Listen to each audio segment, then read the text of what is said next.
When is the right time to go serverless? How is that better than paying for regular virtual machines? And what will that mean for your business and your budget?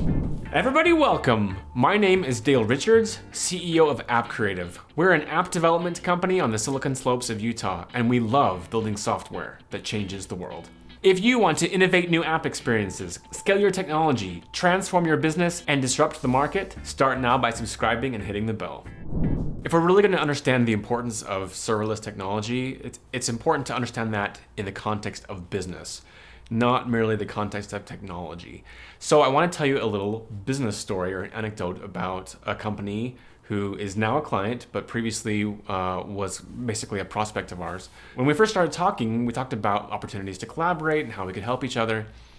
And so we started kind of this exploratory arrangement or agreement. So we started off with just some mild QA and kind of an evaluation of what was going on with their technology as well as with their team.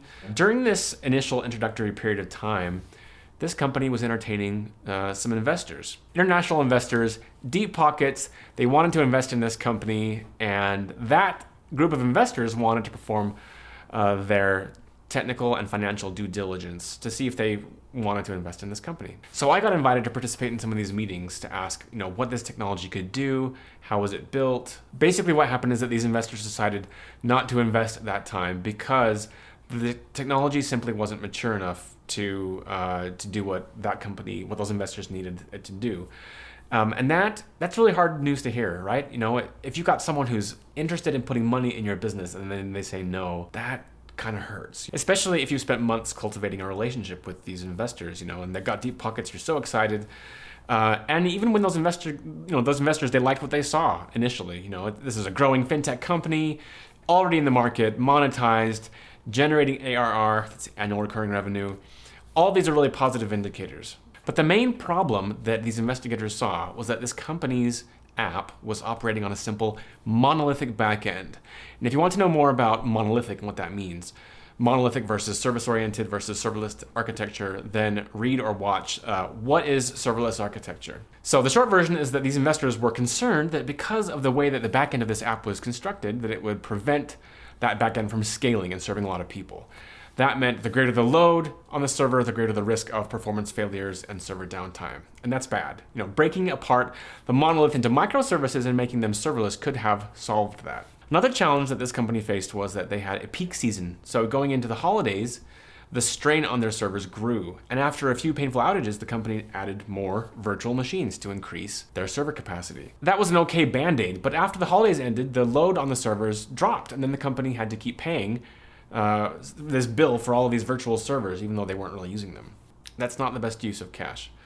So there are two real-world business problems that serverless architecture was made to solve. The first is automatic scaling, and the second is matching your variable costs to your demand. In automatic scaling, it doesn't matter if there are 2 or 2 million calls to your server. It scales automatically.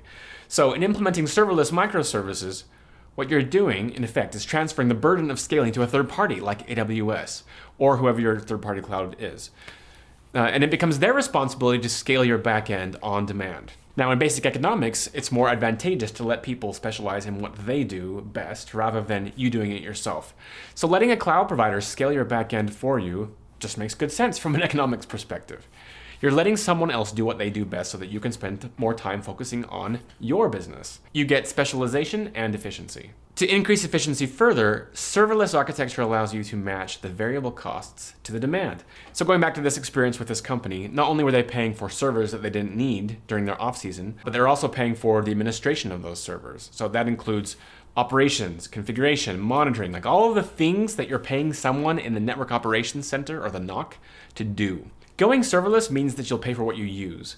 And this also means that you'll also pay for automation rather than manual administration. Now, the beautiful thing about serverless architecture is that it solves both problems, scaling and variable costs. Of course, all of this doesn't happen overnight. This requires investing in automation, rewriting endpoints into functions as a service, or what we call FaaS. It takes time and upfront investment. So what does that look like? If you want to become more familiar with that process of transformation going towards DevOps and serverless, check out Starting with DevOps. Now, the monolithic MVP still has its place. It's a lot cheaper to build, but ultimately you can't scale with it. So when should you go serverless? When you're in market, monetized, you need to scale, and you want investors considering you as their next big opportunity. Thanks for watching. We'll see you next time on App Creative.